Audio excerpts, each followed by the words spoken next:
So exercises like this, and I'll show you a couple more that you need to do. It's probably the best thing you can do for your foot health, for your ankle health.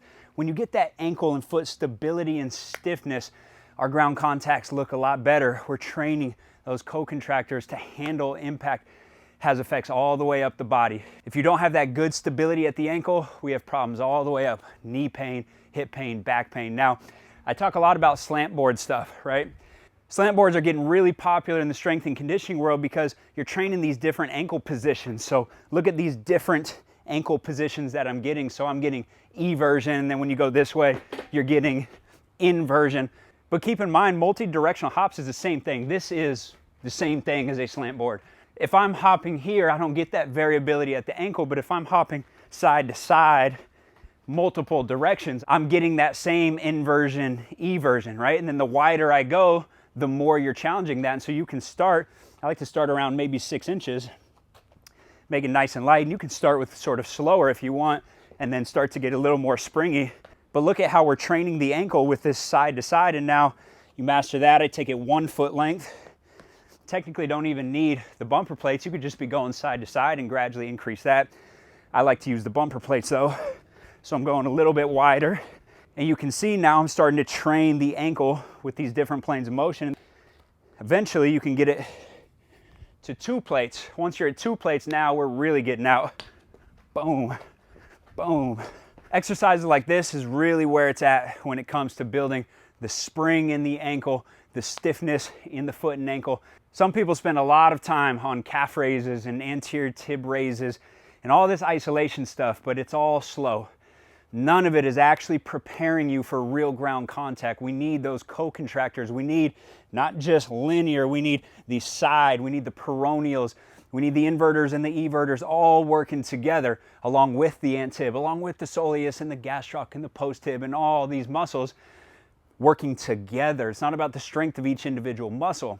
So it's not bad to isolate these things, especially if you've tested and one of them is weak, or you might be coming back from injury and you can't quite handle any form of jumping yet, which is extremely rare because we could always do this with assistance. I could always do this holding on to something, right? There's many ways. I can even just make it kind of a bouncy calf raise starting and then gradually get them into this. But there's times for the slow isolated stuff, but to think that any of that is going to prepare you for ground reaction forces, it's just not. The 10-year-old kid who has never touched a weight in his life, but they go out every day in recess and through their sport and they get thousands of ground contacts, plyometric contacts every single day, and they bounce back the next day, no knee pain, they're good to go. The parkour athlete who has never touched a weight in his life and they're dropping off 20 feet and they do this consistently with no pain, your ant-tib is stronger, your gastroc is stronger, your soleus is stronger. They co-contract better because co-contraction is a skill. It's how these muscles all work together.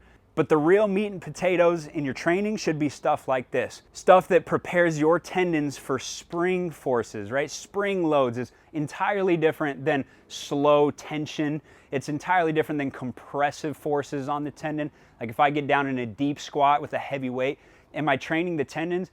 Yes, but you're getting a lot of compressive force to the patella tendon because the patella is pushing into it. You're getting tensile forces. So hey, if you're trying to lower a heavy couch or if you're trying to resist a heavy truck, that's what you're training for.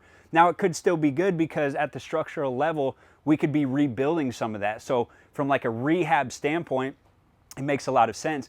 But spring load is entirely different than this slow tension and from the compressive forces that we get from the weight room. So when you hear people say we're training the tendons, it's like, for what? Like what adaptation are we getting out of it? Because it's actually pretty common for really strong guys, a power lifter who can squat 500, 600 pounds, they get out on a basketball court and they still rupture their patella tendon because spring loads, when the tendon's being asked to store and release elastic energy rapidly, is entirely different from the types of training that they did for their tendons. So there's no weight room training, there's no amount of strength that you could build in the tendon or the muscle that actually prepares you for the actions that we see in sports. Again, it's not bad. We can still use that stuff.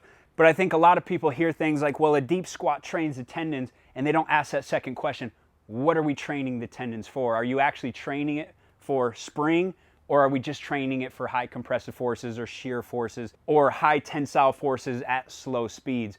And so there's a lot of different adaptations that we can get through the tendon. We got to make sure that we're training specific to what we're going to see on the court with the majority of our training.